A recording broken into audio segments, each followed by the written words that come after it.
আসসালামু আলাইকুম। অনেকেই একটি বিষয় খেয়াল করেছেন যে স্টারলিংকের ইন্টারনেট কিন্তু বাংলাদেশে আসবে। তো আসলে যদি বাংলাদেশে এই স্টারলিংকের ইন্টারনেট আসে তাহলে আসলে খরচ কেমন হবে, এটা অনেকেই আমাদের আগের ভিডিওতে জানতে চেয়েছিলেন।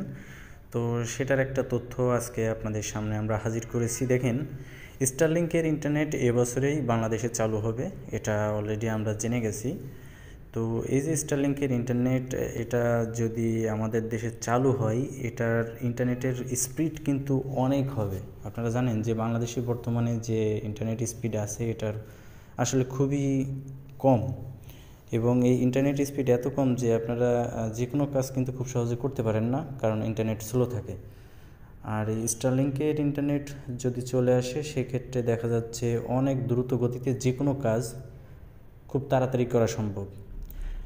এবং এই স্টারলিংকের ইন্টারনেট যদি আপনারা নেন তাহলে সেক্ষেত্রে মাসিক ফি 15,000 টাকা পর্যন্ত হতে পারে।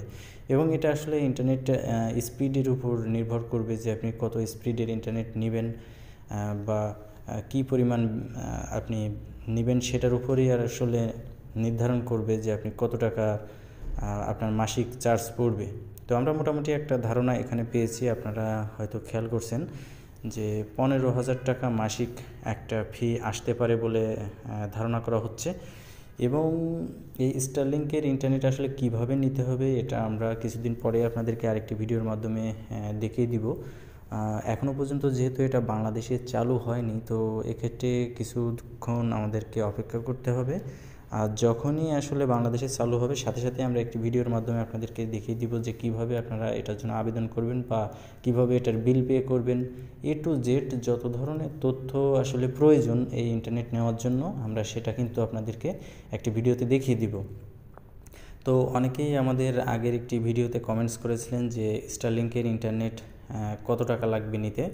তো এ কারণেই মূলত আজকের এই ভিডিওটি করা। এটা হচ্ছে একটা নিউজ, দেখেন এটা 71 টিভির একটি নিউজ, অর্থাৎ এটা বিশ্বাসযোগ্য বলা যেতে পারে, কারণ একটি সংবাদ মাধ্যম থেকেই মূলত এটি নেওয়া হয়েছে। ধন্যবাদ।